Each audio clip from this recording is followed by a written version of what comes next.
Bueno, buenas tardes a todos y todas. Sean bienvenidos a nuestro webinar de recomendaciones para grupos USAR en el contexto de la pandemia de COVID-19. Este webinar fue diseñado especialmente para los integrantes de los grupos USAR de búsqueda y rescate de los diferentes países de Centroamérica, especialmente para que sean reevaluados todo este ambiente operacional frente al desafío del nuevo coronavirus. Por lo tanto, se debe considerar cambiar algunos procedimientos operativos ya estandarizados por esta pandemia global. Es así, pues, que tenemos una importante charla sobre esa guía de orientación de operaciones USA en el entorno COVID-19 en el día de hoy. Sean todos bienvenidos. Nos acompaña nuestra secretaria del CEPREDENAP, Claudia Herrera Melgar, quien a continuación se va a dirigir a todos ustedes para darles el saludo de introducción. Muchas gracias, Eduardo. Muchas gracias, estimados participantes. Nos complace contar con su atención en esta importante jornada. Como ya lo señalaba nuestro asesor Vélez, estamos enfrentando una situación sumamente compleja en nuestra región. Estamos conscientes de que cada uno de ustedes está en esa primera línea de respuesta. Por eso necesitamos desarrollar desde el CEPREDENAC este tipo de iniciativas. Y aquí quiero agradecer la colaboración de la Cooperación Suiza para el Desarrollo, también la colaboración de Patricio en esta ocasión para trasladarnos esta información tan relevante. Como sabemos, nuestros entes rectores y nuestras entidades de respuesta están directamente vinculados en esas iniciativas de atención y sobre todo con una presión sobre nuestros gobiernos que ha llevado a agotamientos físicos, agotamientos emocionales, financieros y de toda índole. Y sobre todo el impacto en las personas, en nuestras comunidades, continúa creciendo. Estamos en un contexto de desafíos sin precedentes y obviamente tenemos que buscar todas las maneras para poder apoyar a nuestras autoridades, a ustedes directamente que están enfrentando esta situación. Y desde el CEPREDENAC estamos comprometidos a desarrollar este tipo de intercambio de conocimientos, hoy específicamente analizando la guía de orientación sobre operaciones USAR en un entorno COVID. Como bien lo señalaba el colega, pues está destinada o está orientada a proporcionar todos estos elementos y toda esta información sobre cómo usar como una herramienta puede dar respuesta a una conducción sobre todo de salvar vidas. Estamos conscientes de la gran responsabilidad que tienen todos los grupos nacionales especializados, los equipos involucrados en respuesta, ahora los equipos de salud que también juegan un papel importante en esta coordinación tan efectiva que se ha promovido en todos los países de nuestra región y que están buscando operativizar el plan de contingencia regional. Pues este ambiente nos enfrenta a un nuevo desafío con la introducción del nuevo coronavirus. Así que es necesario reorientar, analizar esas guías de orientación que han sido desarrolladas por INSARAC para que los equipos USAR puedan considerar cambiar los procedimientos operativos que han sido estandarizados, pero para contextualizarlo a esta afectación de la pandemia global. La Secretaría de INSARAC ha establecido pues las prioridades para el brote de COVID y incluye la seguridad para los operadores y también la preservación de la habilidad para llevar a cabo las misiones designadas. Nuevamente, desde el CEPREDENAC estamos muy interesados en seguir propiciando este tipo de intercambios. Al finalizar esta jornada, vamos a trasladarles cuáles son nuestras próximas capacitaciones. Esperamos que podamos desarrollar un programa de capacitación permanente. Como saben, tuvimos la oportunidad de encontrarnos en el simulacro regional el año pasado, en el mes de noviembre, y desde ahí pues les expresamos nuestro interés de seguir fortaleciendo sus conocimientos, sus capacidades en el ámbito de la preparación y respuesta. Esta iniciativa, esta capacitación, forma parte de este compromiso que tanto la Cooperación Suiza para el Desarrollo como nuestro socio USAID-OFDA están comprometidos a desarrollar todos estos procesos formativos y educativos. Van a estar también vinculados a la plataforma de información y coordinación que estamos implementando desde el CEPRENAC, a través de la cual vamos a desarrollar todos estos procesos de transferencia del conocimiento y estos procesos de fortalecimiento de sus capacidades. Nuevamente, muchísimas gracias por el tiempo que nos otorgan. Vamos a estar desarrollando estos procesos formativos y vamos al finalizar estos 4 módulos que tenemos considerados, vamos a entregarles también un certificado de participación a todos ustedes que nos van a estar acompañando de forma permanente, estoy segura, en estas 4 jornadas educativas. Muchísimas gracias y es un placer estar con ustedes en esta importante jornada. Patricio, adelante con la capacitación. Muchísimas gracias. Gracias, licenciada. Muy buenas tardes, Patricio. A continuación, pues, nos acompaña el ingeniero Patricio Fuentes, bombero voluntario de la ciudad de Viña del Mar por 24 años, instructor USAR del Team Leader, equipo USAR Bomberos de Chile, clasificado en Insalar Mediano, e integrante de UNDAC de Naciones Unidas, como también especialista en operaciones. Adelante y le damos la cordial bienvenida, Patricio, a esta importante capacitación. Muy bien, muchas gracias. Bueno, primero que nada, agradecerle este espacio y agradecer todo el soporte que nos han brindado para poder compartir esta presentación que más que nada hoy día se basa en las distintas consideraciones y también con las distintas tipos de... Perdón, con los distintos tipos de consideraciones y ejemplos que hemos tenido a lo largo de los últimos meses con respecto a cómo los equipos USAR se han relacionado, más allá de que hoy día el virus tenga un nombre, principalmente con el ambiente de estar en una pandemia y de claramente poder prestar el auxilio necesario y claramente respetando los estándares establecidos. Debo ser claro en que esta presentación es para equipos USAR. Estamos hablando de ambiente USAR, independiente de que después estamos también planificando algunas sesiones un poco más detalladas acerca de otros tipos de rescate, pero hoy en día lo que nos reúne es conversar y por favor que ojalá puedes hacer lo más participativo posible. Van a tener una posibilidad de hacer preguntas al final de esta presentación acerca de cómo nosotros nos vinculamos, ¿cierto?, dentro de este ambiente de pandemia como equipos USAR y claramente cuáles son las decisiones que vamos a tener que tomar en el momento quizás de alguna activación y de alguna movilización. No vamos a conversar hoy sobre qué tipo de protección personal debemos tener, eso lo vamos a dejar para una sesión en especial que la estamos programando para la próxima semana.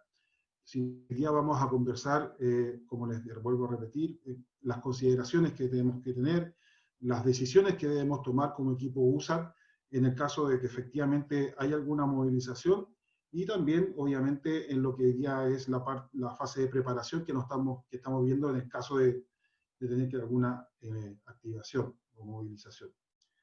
Voy a compartir la pantalla, espero que se vea bien la presentación.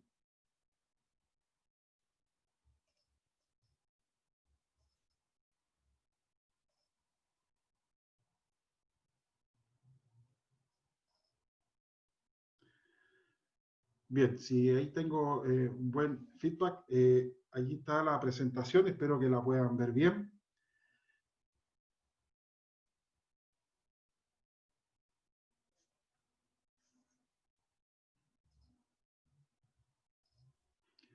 Bueno, si hablamos del ciclo operacional de respuesta USAR y que es conocido por prácticamente todos nosotros, tenemos 7 etapas claramente definidas en el proceso. Eso tenemos una fase de preparación, que es la que nos encontramos hoy en día. Constantemente nos encontramos en una fase de preparación y dentro de esa fase de preparación también vamos a hacer algunos detalles de cómo hoy en día como equipos USAR estamos llevando a cabo, ¿cierto?, todo lo que es el control, ¿cierto? Por ejemplo, de los integrantes de nuestros equipos, si es que están en condiciones o no de poder participar de algún despliegue. También tenemos la fase de monitoreo, que es prácticamente cuando se alerta de algún tipo de emergencia, el equipo monitorea esa emergencia y obviamente espera después si es que el equipo se va a movilizar o no. Después tenemos la etapa de movilización, como bien lo dice la palabra, cuando el equipo se moviliza o se despliega al lugar afectado. Tenemos la parte de operaciones, donde prácticamente desarrollamos todo lo que es no solamente búsqueda y rescate, sino que también hay consideraciones especiales con respecto a la evaluación, a la búsqueda técnica que nosotros vamos a realizar en el lugar donde nuestro equipo esté trabajando. Y hay dos instancias muy importantes que muchas veces no le damos la importancia que debe tener. Tenemos claros ejemplos de otros tipos de desastre donde no ha traído problemas el hecho de la importancia que tiene a la fase de desmovilización y posmisión, que dentro de un ambiente de pandemia es tremendamente importante, porque son instancias donde nosotros vamos a tener que hacer el seguimiento si es que alguno de los integrantes de nuestro equipo claramente fue contagiado, y eso que puede generar de que todo el equipo esté contagiado.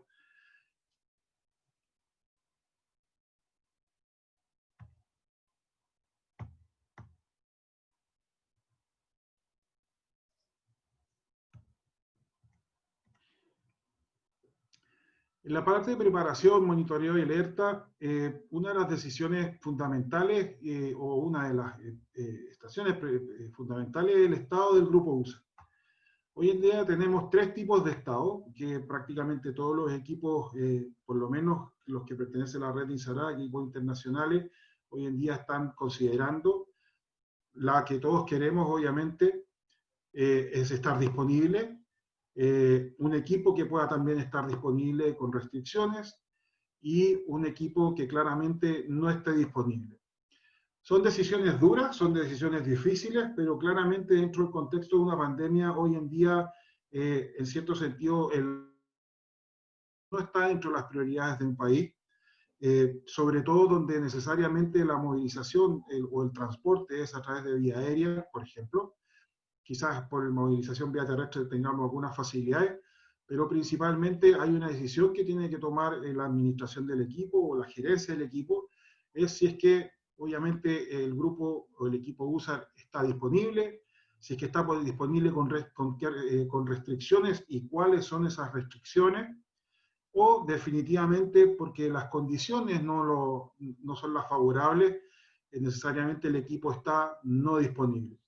Ahí va. Hay equipos hoy en día en la red INSARAC a nivel internacional que están no disponibles principalmente porque hay una brecha importante en las capacidades de transporte.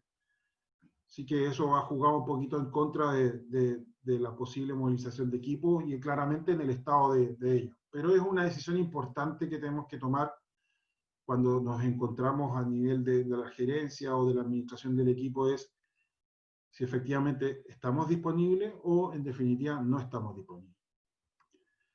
Hay un tema importante para todos los que componemos o somos parte de estos equipos, que es la capacidad de movilización. Principalmente porque esa capacidad de movilización no depende de nosotros, sino que depende de otras instituciones, depende del Estado, depende del gobierno, depende de muchas cosas y de muchos factores. Y principalmente es uno de los que nos afecta tremendamente. O una brecha muy grande que cuando no tenemos la posibilidad de tener un transporte propio, claramente nos juega en contra el movimiento al momento de la movilización.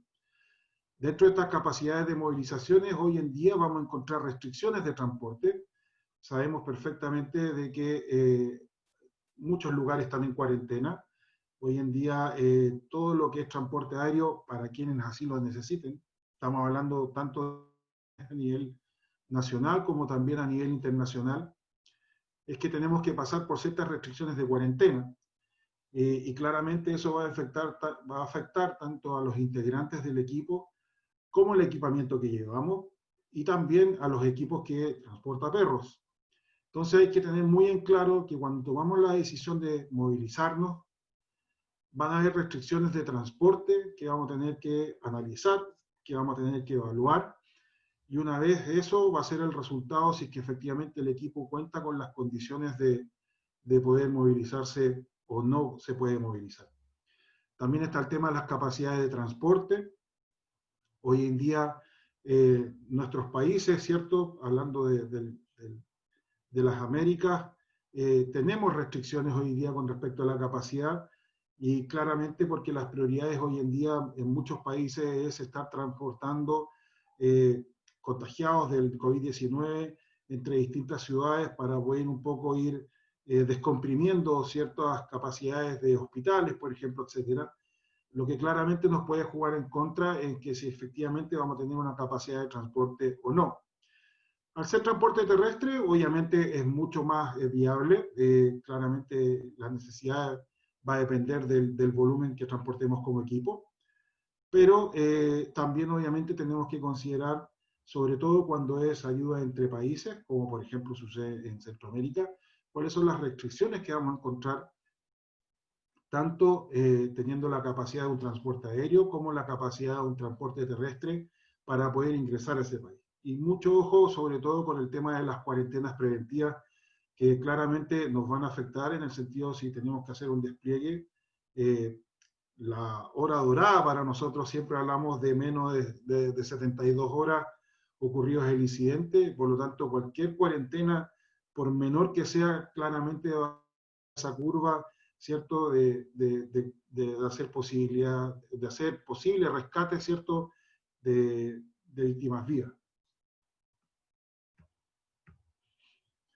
Un tema muy importante es con respecto al cumplimiento del estándar de la respuesta. Todos los equipos USAR que hoy en día son parte de la red INSARAC, no solamente los que dan asistencia internacional, sino que también los que dan asistencia nacional, y que están todos prácticamente hoy en día trabajando, si bien no han cumplido con el proceso PAREI, pero sí trabajando bajo ese paraguas, es con respecto a su estándar.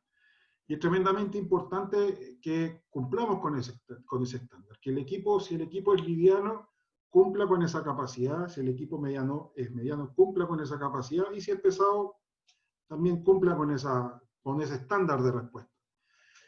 Y principalmente la problemática no está hoy en día en la cantidad de equipamiento que podamos movilizar o que el equipo tenga. Eso responde prácticamente a un estándar de las capacidades propias del equipo. Sin embargo, la brecha hoy en día la podemos encontrar en quienes componen el equipo. Hablemos de los integrantes del equipo. Hablemos de la gente que está en el componente de logística, de búsqueda y rescate, en el equipo médico, etc. Y en eso hoy en día podemos encontrar brechas importantes. Una de las principales recomendaciones que, por ejemplo, hacen las guías INSARAC es que el equipo el equipo liviano, mediano, pesado, debe tener una cierta cantidad de personas por cargo o por posición, y que eso en el fondo garantice de que el equipo siempre se movilice con la cantidad de gente que está establecida dentro de su estándar o capacidad de respuesta. Eso quiere decir, por ejemplo, de que la gran mayoría de los equipos que son con clasificación internacional por lo general tienen 1, 2, incluso hasta 3 espejos, le llaman así, del mismo cargo. Ejemplo, si hay un líder de rescate, existen en el fondo 3 líderes de rescate en el equipo, y cada uno está en un turno distinto. Por ejemplo, si el líder de rescate por ese motivo no puede asistir o desplegarse a esa emergencia, asume el líder de rescate del turno 2, y si no puede el equipo del turno 2, lo hará del equipo del turno 3. Las frecuencias por lo general siempre hablan de tener por lo menos un espejo. O sea, si el equipo es de 25 personas, en el fondo el grupo es de 50 y tiene 2 turnos. La mayoría, para asegurar obviamente la respuesta, tiene hasta 3 turnos distintos. Y eso es tremendamente importante porque cuando nosotros movilizamos un equipo liviano, con la importancia y relevancia que tiene un equipo liviano, hoy en día obviamente bajo el estándar de la guía INSARAC, es que en su movilización lo haga con su equipo completo, y no entender que solo equipo es equipamiento, sino que hablamos principalmente del recurso humano, de los integrantes de ese equipo. Y como les vuelvo a repetir, ahí un poco está la brecha que se está dando hoy en día. Claramente se está haciendo difícil poder movilizar equipos, hablemos de los medianos y pesados, con todo el recurso humano, con todos los integrantes del componente médico, porque claramente ese componente hoy en día está para otras emergencias o tiene otras prioridades. Y claramente para los equipos USAR que pueden ser voluntarios, ¿cierto? ONG, que están un poquito más fuera de lo que es a nivel de instituciones como bomberos, Cruz Roja, etcétera, puede, ¿cierto?, generar un problema a la toma de decisión si es que efectivamente el equipo está disponible o no. Entonces, vuelvo a insistir, es muy importante tener claro, ¿cierto?, si es que estamos cumpliendo el estándar para el que estamos, sobre todo muy importante en los equipos medianos y pesados. Si cumplimos con el estándar tanto en la cantidad de equipamiento, que por lo general no veo problema en eso, pero sí claramente sí estamos cumpliendo con el mínimo requerido en todas las funciones y cargos que tiene tanto el equipo liviano, el mediano como el pesado. Eso va a ser un punto de inflexión para la capacidad de respuesta que va a tener el equipo al momento de desplegarse.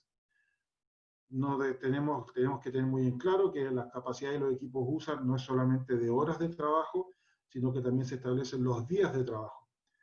Y estamos hablando de equipos que se movilizan por 7 días, 10 días en total, contando la movilización y desmovilización, y que claramente puede generar problemas el tema de no ir con todos sus integrantes, porque obviamente vamos a tener que empezar a suplir ciertos cargos importantes o relevantes que claramente se nos va a complicar, no en el primer día, pero sí podemos ver complicaciones o brechas importantes desde el tercer día en adelante.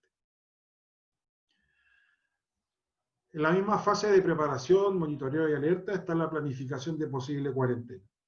No solamente tenemos que considerar la cuarentena al inicio de la movilización, que claramente se puede dar, sobre todo si es que no investigamos acerca de cuáles son las condiciones para entrar al país que está solicitando la ayuda, a la ciudad, a la localidad, a la comuna, a la provincia, etc. Tenemos un pool de variedades dentro de nuestra región latinoamericana y centroamericana.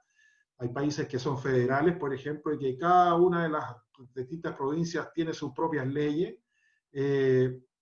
Tenemos países donde son provincias, donde son comunas, y no es tan complicado porque las decisiones están a nivel de gobierno central, pero sí tenemos que tener en consideración de que cuando nos movilicemos, ¿cierto?, al lugar que sea, tenemos que planificar posibilidad de cuarentena. Y eso va a ocurrir principalmente, como les decía, si es que no hacemos un levantamiento de información al momento de despliegue, al momento de movilizarnos. ¿Dónde vamos? ¿Cuáles son las restricciones que vamos a tener en dónde vamos? Si es que hay autoridad local de emergencia, ¿dónde vamos? Si es que hay una autoridad local de salud o de medicina, ¿dónde vamos? Entonces esas son cosas que tenemos que tomar en consideración. Y dentro de nuestra planificación, del plan de acción inicial, de todo lo que hace el proceso del equipo o el grupo USAR durante su fase de movilización, hoy en día tenemos que considerar como un punto muy importante la planificación en caso de cuarentena, tanto a la entrada como también a la salida. Son dos puntos importantes que hoy en día debemos considerar. Dentro de esta planificación no hay nada que hoy día sea ley. Claramente son muy pocas las experiencias que han habido de cuarentenas en equipo, solamente tenemos muy poca información también acerca de las experiencias que tuvieron los equipos en China, ¿cierto?, que trabajaron en Wuhan, en uno de los desplomes o uno de los colapsos de uno de un hospital. No tuvimos mucha información acerca de ese nivel de operaciones, pero sí claramente se nos puede dar de que no solo mismo por el hecho de tener que movilizarnos, sino que también porque el lugar donde vamos a hacer operaciones USAR, claramente tengamos la mala suerte de trabajar, por ejemplo, en un ambiente tan contaminado como podría ser un hospital o un lugar, ¿cierto?, de respuesta tipo médica, y que claramente nos va a afectar como equipo porque eso va a significar que sí o sí vamos a tener que entrar en una cuarentena por el ambiente donde tuvimos el trabajo de búsqueda y rescate. Entonces, muy importante, como les vuelvo a decir, tomar en consideración estos puntos.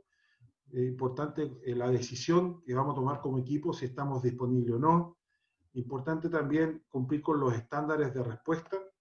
Y también muy importante tener clara la planificación que vamos a tener como equipo, sobre todo si es que caemos en una posible cuarentena tanto en la entrada como en la salida. Pasando a la parte de movilización, hoy en día todos los equipos que son parte del concierto USAR, tanto nacional como internacional, tienen un chequeo médico. Prácticamente ya está sociabilizado con todos nosotros. Nos aseguramos, ¿cierto?, de que nuestros integrantes cumplan con ese chequeo, y muchas veces es un chequeo que no es más ya de tomar temperatura, presión, pedir obviamente los certificados médicos correspondientes, si es que tenemos algún integrante con alguna afección crónica, que obviamente mantenga su remedio, fármaco, antibióticos, como le llamen. Entonces, es importante que ese chequeo obviamente se mantenga, pero sí también es importante establecer algunos criterios nuevos. Dentro de estos criterios nuevos, claramente hay un procedimiento de aviso de contagio. Hoy en día la gran mayoría de los equipos tiene este procedimiento, principalmente un procedimiento que lo lleva el sublíder y también el jefe médico del equipo, donde está la responsabilidad de cada uno de los integrantes del equipo reportar, obviamente, a quienes establezcan en su procedimiento, acerca de que si tiene un padecimiento de COVID-19, si es que está contagiado, si es que tuvo un contacto estrecho con alguna persona, si es que hoy en día está trabajando como médico o como enfermero o como paramédico en un hospital donde se está recibiendo pacientes con COVID. Son importantes entonces que estos dos criterios, y que claramente pueden ser muchos más, pero vamos a dos puntos muy básicos y esenciales que claramente tenemos que tener un procedimiento de aviso, tenemos que tener claro, y como lo volvemos como se los vuelvo a comentar, una de las decisiones, si es que el equipo está disponible o no, es esa, es tener un procedimiento de aviso de contagio, es tener la seguridad de con cuánta gente hoy en día en el equipo contamos para poder movilizarnos en el caso de alguna activación. Y por otra parte también está el historial, o sea, debemos saber cuánta gente del equipo ha tenido contacto estrecho, a lo mejor no presenta síntomas. Ustedes saben que esta enfermedad hay un gran número de personas que son asintomáticas, que no presentan síntomas, pero son el peor vector que hoy en día tenemos de contagio, porque claramente se siente bien, no tiene síntomas, pero puede obviamente contagiar a mucha gente en el paso de los días. Entonces, son dos puntos importantes: generar los procedimientos necesarios en el caso de aviso de contagio, y claramente considerar si también para el equipo es importante llevar una trazabilidad en los contactos estrechos que han tenido integrantes de nuestro equipo con ambientes o con personas que estén afectadas por COVID, como por ejemplo pasa por lo general con quienes componen el componente médico. Hay un punto importante también que debemos considerar al momento de la movilización, es que los suministros médicos y de higiene deberíamos pensarlos por más días de los que nosotros estamos acostumbrados dentro de una operación USAR. Principalmente porque no sabemos si es que vamos a caer en algún tipo de cuarentena, que ya lo hemos conversado un par de veces. Por lo tanto, hoy día una de las consideraciones y consejos a tomar es, si bien no quieren, se puede considerar por 30 días, pueden considerar por un poco menos, pero sí es muy importante que tanto los suministros médicos y como los de higiene propios de la base de operaciones, por ejemplo, claramente los consideremos por más días de los que hemos considerado siempre, que son entre 7 a 10 días. Suministros médicos no solamente del equipo del componente médico, sino que también suministros médicos de los integrantes de nuestro equipo que tengan algún tema de enfermedades crónicas o que tengan algún tratamiento no mayor, pero que sí requieren obviamente algún tratamiento con medicamentos, lo cual debemos nosotros considerarlo en el chequeo médico para tener esa seguridad de que no vamos a tener alguna alguna falencia durante las operaciones con respecto a este punto. Información de inteligencia médica es un tema y un concepto nuevo, pero bastante conocido por todos. Yo creo que el concepto es un poco nuevo, pero principalmente la inteligencia médica habla de que hacer, ¿cierto?, un estudio, una investigación, un análisis, una evaluación de cuál es la contingencia médica del lugar donde nosotros nos vamos a desplegar. Si tenemos servicios médicos, de cuál es el momento por el cual está pasando esta pandemia, si está en fase 1, 2, 3, 4, 5, si está volviendo a la normalidad, si está en una fase incipiente, porque claramente eso nos va a afectar como equipo y también nos va a afectar cuando tenemos, por ejemplo, consideraciones tan sencillas de dónde montamos la base de operaciones.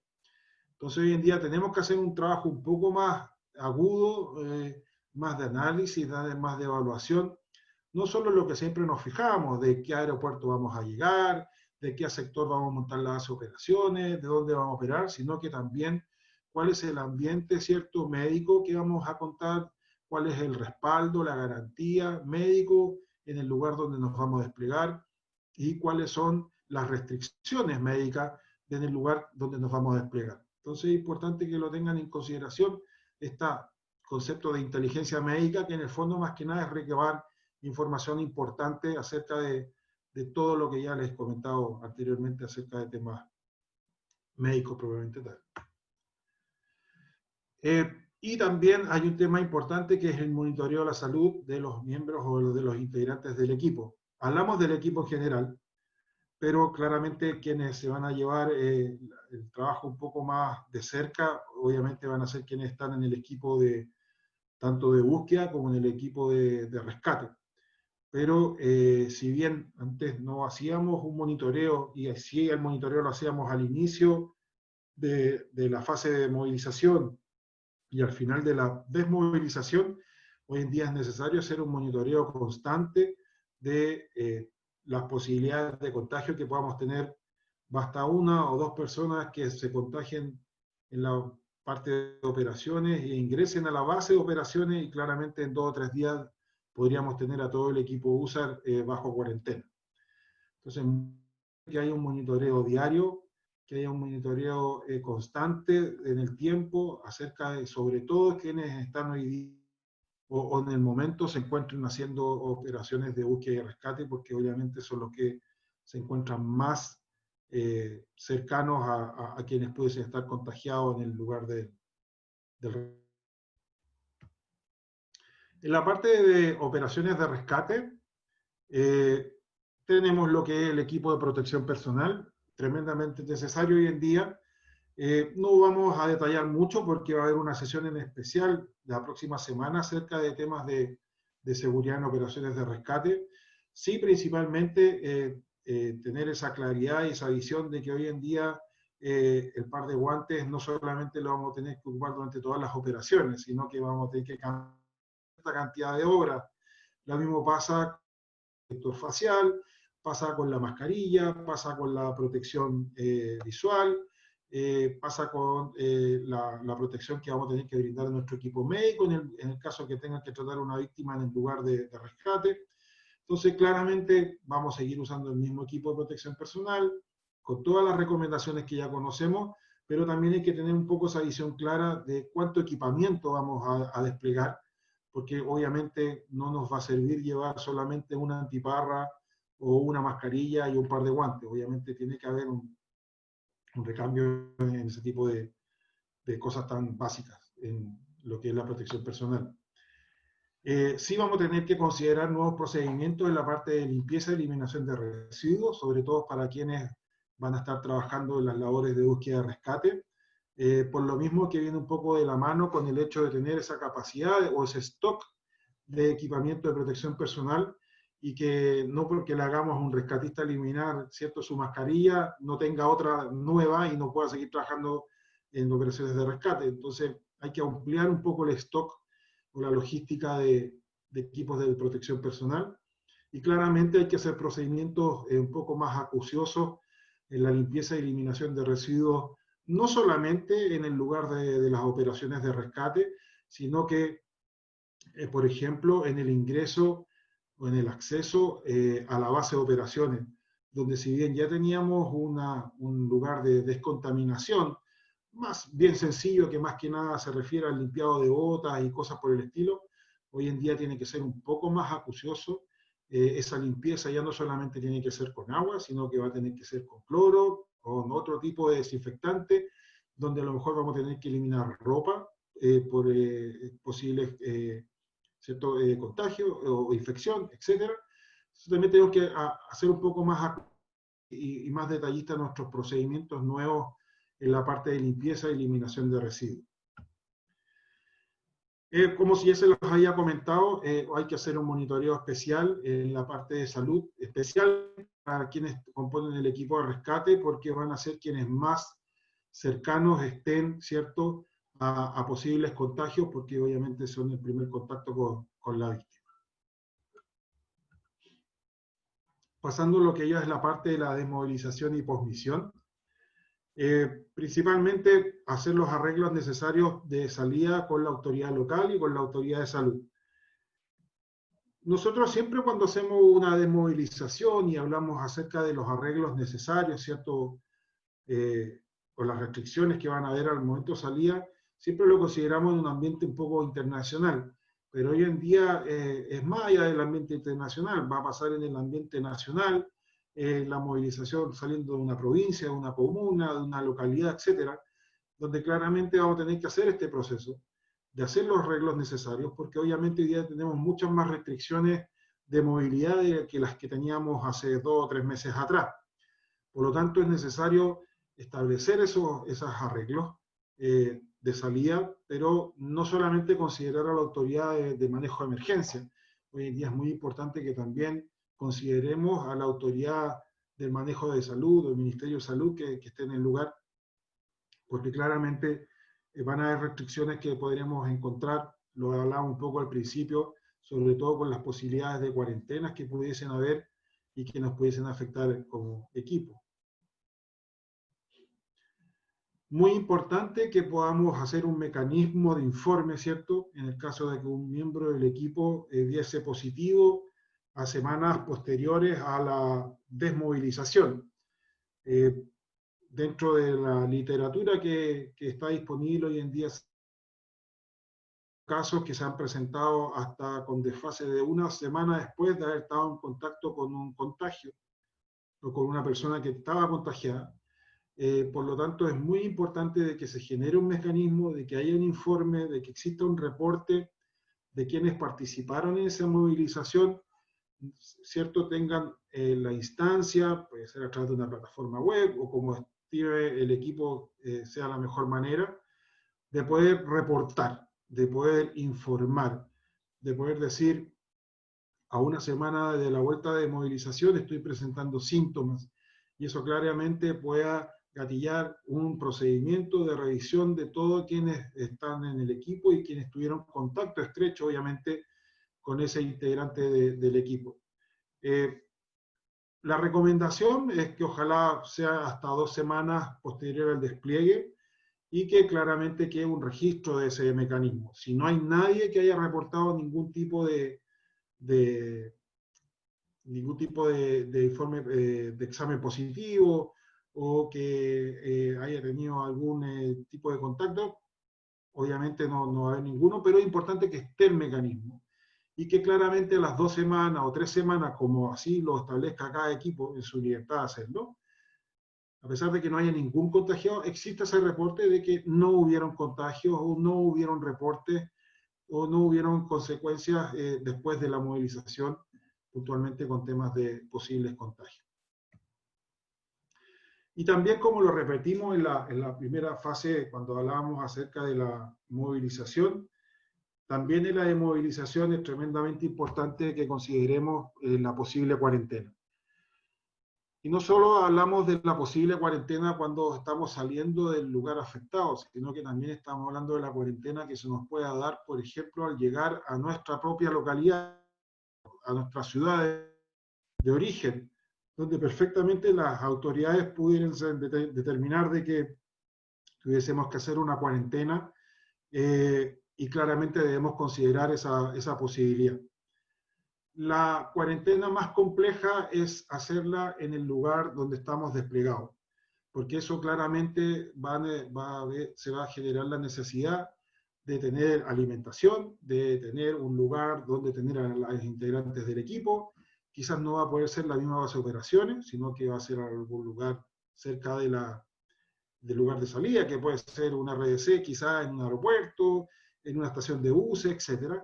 Y ese tipo de situaciones nos podrían hacer un poco más complejas porque va a significar mantener al equipo por no menos de 10 días, ¿cierto?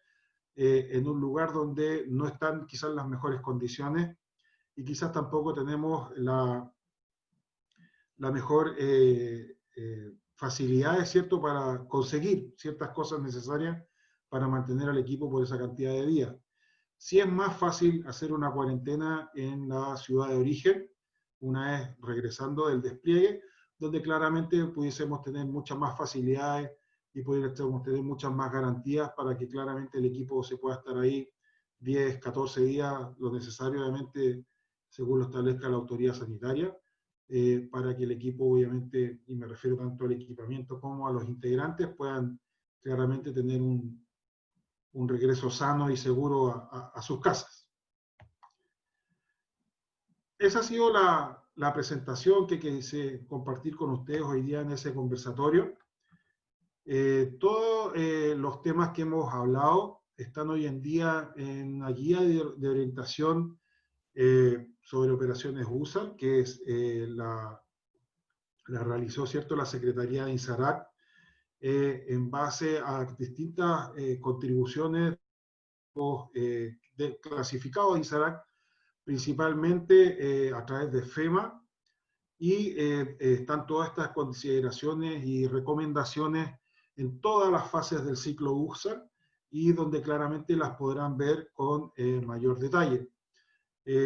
Las voy a dejar, voy a pedir ahí a la organización si podemos tener algún link en la página donde las puedan descargar, están en español. Son muy asertivas y claras de cuáles son las consideraciones. Pero quiero ser insistente en un tema muy puntual. Las capacidades de los equipos USAR están estandarizadas a nivel internacional y hoy en día en muchos países también están estandarizadas a nivel nacional. Es tremendamente importante que seamos lo más transparentes y lo más honestos posible en establecerse que efectivamente el equipo está disponible o no está disponible. La respuesta que nosotros hoy día entregamos es una respuesta que está estandarizada y es una respuesta que ya está sociabilizada en el país donde nosotros hoy día estamos residiendo, o seamos parte de esta respuesta. Entonces, es muy importante que esa decisión la tomen en base a los puntos que hemos conversado, a que si efectivamente el equipo está disponible, porque cuando está disponible estamos respondiendo a un estándar en cantidad de integrantes del equipo, estamos respondiendo a un estándar en cantidad de equipamiento y en capacidades propias del equipo, que puede trabajar en un sitio de trabajo, puede trabajar en 2 sitios distintos, puede hacer una búsqueda superficial, tiene equipo de corte, rompimiento, etcétera, etcétera, etcétera, cosas que sabemos todos un poco y no voy a entrar en ese tema. Pero quiero insistir que es tremendamente de esa decisión de equipo. ¿Estamos disponibles o no estamos disponibles? Yo creo que un poco esa es la tarea para la casa, de pensar cuál es la realidad de nuestro...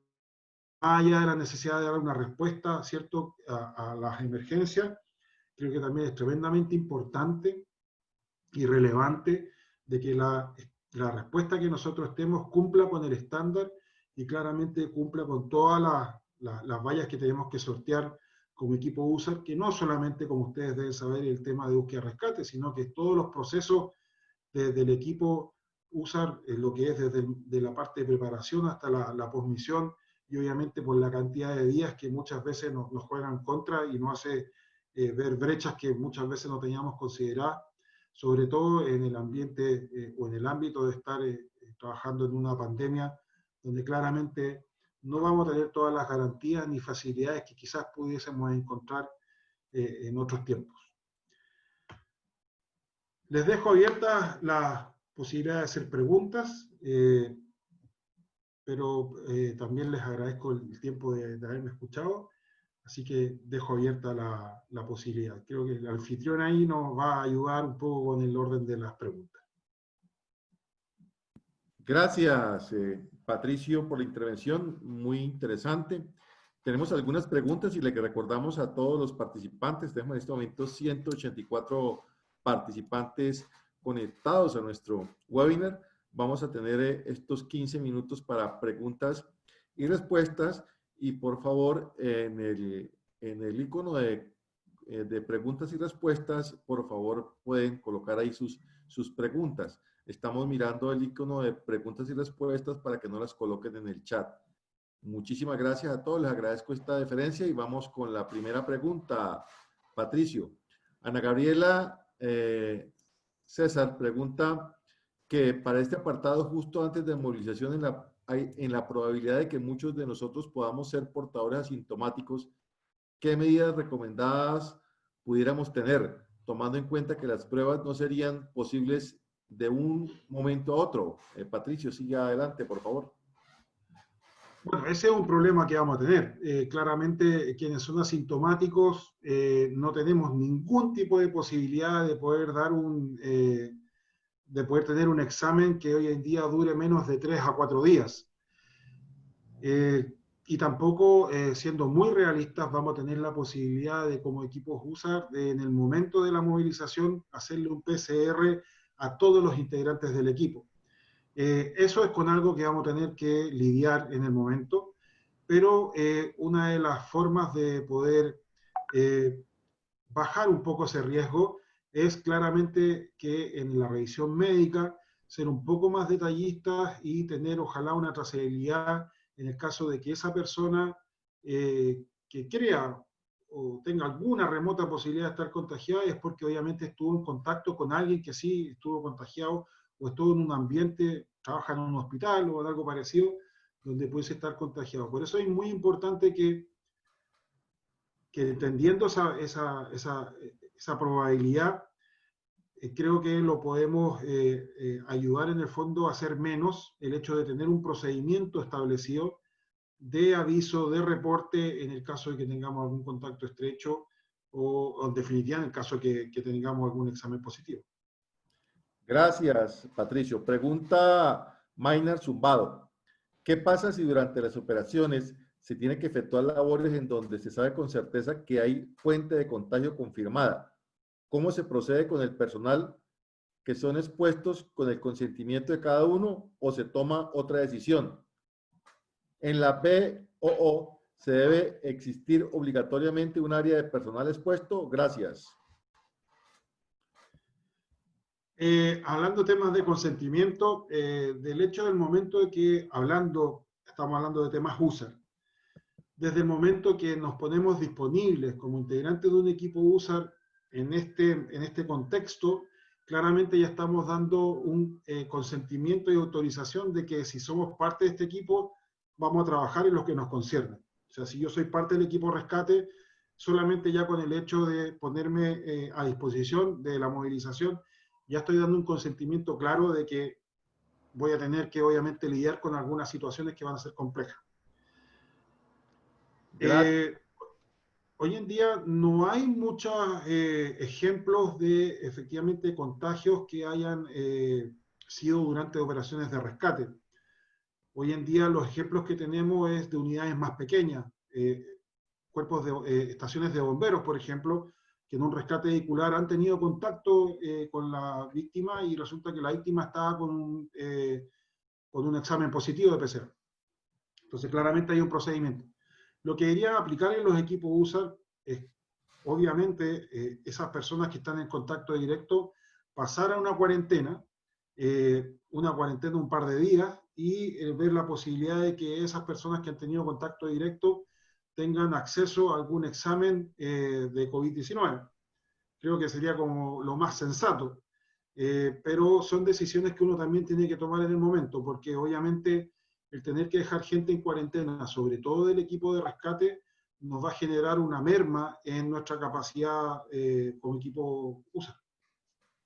Gracias, Patricio. Por favor, les recuerdo a todos los 181 participantes que tenemos en este momento en el webinar, que les pedimos el favor que nos escriban por el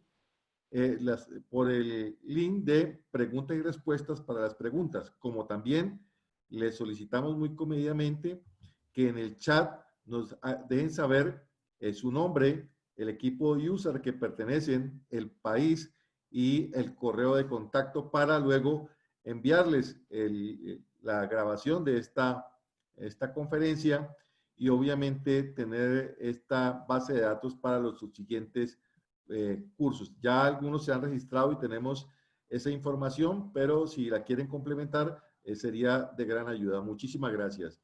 Pregunta Jimmy Osorio. Eduardo, buenas tardes. Carlos, aquí.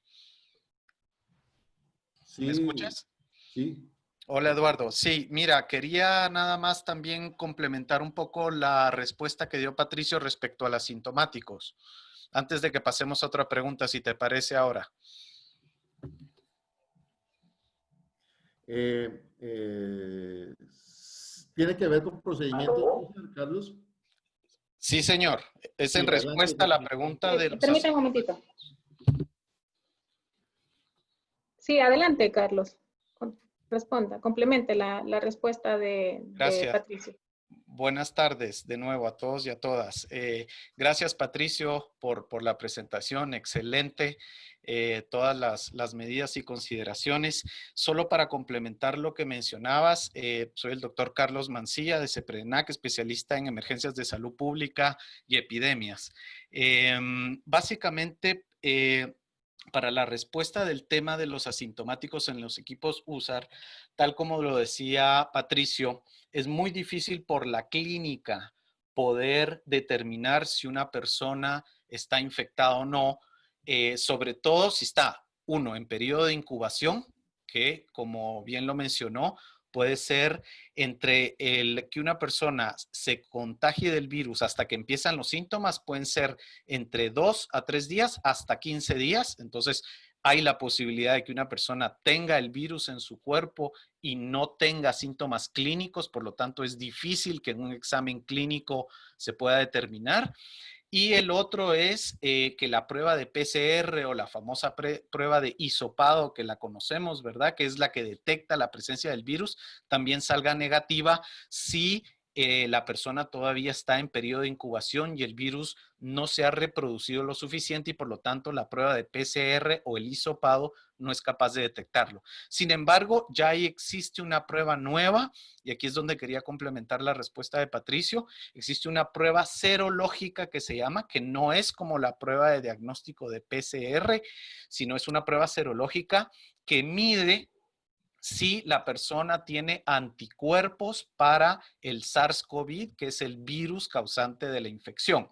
Estas pruebas serológicas son pruebas rápidas, que son así test rápidos, como han visto algunas personas, tal vez los test de malaria, que se toman en el momento. Solo se le toma una gota de sangre a la persona en el dedo y inmediatamente en 5 minutos se tiene la respuesta de si la persona tiene anticuerpos para el COVID o no.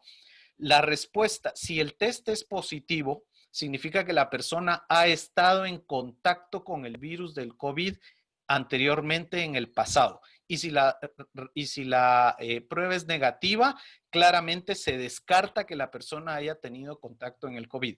Repito, no es una prueba diagnóstica, es una prueba para saber si la persona ha estado en contacto con el COVID.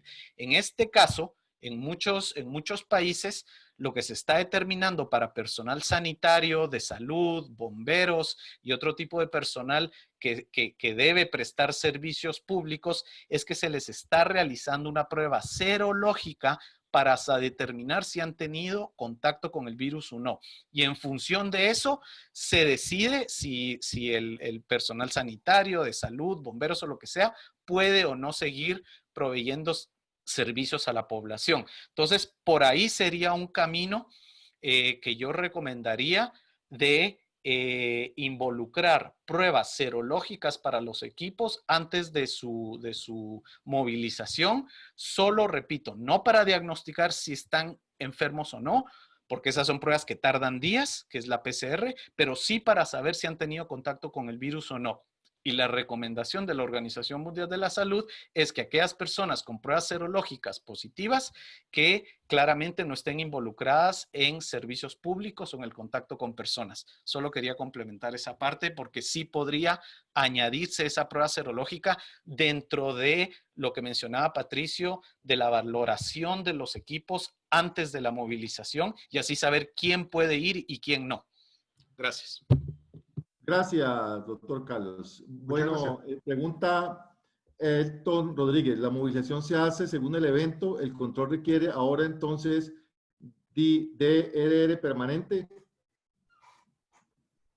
Perdón, no te entendí bien la pregunta. Bueno, pregunta Elton Rodríguez. La movilización se hace según el evento. El control requiere ahora entonces DRR permanente. No entiendo la DRR. No. Otra pregunta de Eddie Sack. ¿Es prudente tener la logística para realizar la realización de pruebas COVID previo a movilizarse, considerando que el país solicitante pueda no realizarlas? O sea, si tienen esa posibilidad, fantástico, pero tenemos que considerar algo. Por lo general, los equipos usan el periodo desde que se da la alerta hasta que ya se movilizan, no son más de 6 horas. Si claramente su estado, gobierno, provincia, localidad, república federal, lo que sea, tiene esa posibilidad de entregarle 35, 36 tipos de exámenes y hacerlo en el menor tiempo posible, háganlo. O sea, si tienen esa posibilidad, maravilloso. Pero en el tiempo real y en la realidad que estamos viviendo hoy en día, creo que no va a ser posible en tan corto tiempo. Si lo pueden gestionar antes, fantástico. Si pueden generar un stock, como bien decía el doctor que nos comentaba acerca de los exámenes de inmunología, fantástico, ténganlo. Pero el tema que tienen que considerar es que no alarguen en exceso el tiempo de movilización que tiene el equipo hasta el punto de salida, que son por lo general entre 6 a 8 horas. Gracias. Bueno, nos quedan 4 minutos para terminar nuestro webinar del día de hoy. Vamos a realizar otra pregunta. Vamos a una pregunta. Dice Jimmy Osorio. ¿Consideran importancia la implementación de un área de desinfección antes y después de iniciar operaciones en donde se vele por los protocolos del equipo correcto ante COVID y en dónde debería estar ubicada? Por supuesto, y es muy importante. Donde la tenemos siempre considerada es al ingreso de la base de operaciones. En todo procedimiento de base de operaciones hay un punto de desinfección o de descontaminación en la base de operaciones, que por lo general, como les comentaba, era bien sencillo, bien básico. Limpieza de botas, cambio de ropa. Dentro de la base de operaciones no se transita con la ropa de trabajo, digámoslo así. Por lo general los equipos tienen dos tipos de vestimenta distinta, una para el interior de la base de operaciones y la otra que es para el lugar de trabajo de búsqueda y rescate. Hoy en día en las consideraciones es que, los consejos es que aparte de esa zona de descontaminación para el ingreso de la base de operaciones haya una zona de considerada, ¿cierto?, el lugar de la búsqueda y rescate. No hablamos propiamente tal de dónde está la persona rescatando, pero sí hay un lugar donde siempre está un puesto de avanzada, un puesto de logística avanzada, donde claramente podríamos implementar una desinfección rápida, que más que nada con una bomba de estas de espalda, ¿cierto?, poder limpiarnos nuestra ropa y zapatos y también las herramientas con algún tipo de cloro o otro tipo de desinfectante, ¿cierto?, diluido en agua. Pero sí, en el fondo lo importante es tener una desinfección en el lugar de operaciones de rescate y claramente mantener y hacerla un poco más eficiente la que está antes del ingreso de la base de operaciones. Gracias, Patricio, por su respuesta. Bueno, tenemos 33 preguntas aún. Las vamos a responder en sus respectivos correos y en el chat van a tener la respuesta a estas preguntas. Nos quedan 2 minutos, por lo cual vamos a proceder en vista del respeto del tiempo de ustedes y la puntualidad de nuestro webinar a realizar el cierre que lo va a efectuar nuestra secretaria ejecutiva, la licenciada Claudia Herrera Melgar. Adelante, por favor, licenciada Claudia. Muchas gracias, Eduardo, por la moderación. Muchas gracias, Patricio, por tan excelente intervención. Nos agrada que ahora nuestros grupos nacionales especializados, los grupos USAR, tengan ahora estos conocimientos tan importantes. Nuevamente para el CEPREDENAC y a través del proyecto que tenemos con la Cooperación Suiza para el Desarrollo, estamos reiterando nuestro interés y nuestro compromiso para seguir promoviendo este tipo de intervenciones. También agradezco al doctor Carlos Mancía, que es el asesor de nuestra instancia, por parte de la OPS, que amablemente pues complementó la información que también ya acertadamente había ya contestado también nuestro colega Patricio. Para los próximos webinars, como les decía al inicio, tenemos considerado una serie de módulos de capacitación. La próxima sesión va a estar considerándose todo lo que es sobre seguridad en operaciones USAR. También sobre el uso y mantenimiento de equipos de aire autocontenido. Y la cuarta sesión sería sobre operaciones de rescate vehicular. En todas estas esperamos contar con su participación y obviamente pues nos interesa seguir promoviendo, como les decía anteriormente, estos procesos formativos dirigidos específicamente a los grupos nacionales especializados. Como bien lo señalaba Patricio, nos interesa que todos los grupos que están formándose en cada uno de los países que conforman la región del SICA también se pueda consolidar esta fuerza centroamericana y República Dominicana que estamos formando a través de estas distintas iniciativas. Igualmente vamos a estar desarrollando una serie de capacitaciones a través de nuestra plataforma de información y coordinación para todas las entidades que están involucradas en primera respuesta, también entidades de salud, tal cual está establecido en el plan de contingencia regional que fue mandatado por los jefes de estados al CEPREDENAC y a otras instancias del SICA a implementar. Tuvimos 184 participantes y agradecemos este tiempo y agradecemos su participación. Como bien lo señala Eduardo, vamos a estar dando respuesta. Patricio nos va a colaborar en dar respuesta a cada una de sus interrogantes. Tengan confianza de que vamos a compartirles el video de este webinar para que también ustedes puedan hacer un refrescamiento de la intervención tan magnífica que tuvo en esta tarde Patricio, al igual que las respuestas a todas estas importantes contribuciones que ustedes estuvieron señalando a través de las preguntas y los comentarios que nos hicieron en los chats. Nuevamente desde CEPREDENAC estamos aquí para apoyarles y reconocemos ese arduo trabajo, el arduo compromiso también y toda esa entrega, esa pasión que están trasladando en la primera respuesta en esta atención del COVID y sobre todo en la atención de los escenarios complejos. Muchísimas gracias, buenas tardes y nos vemos el próximo miércoles.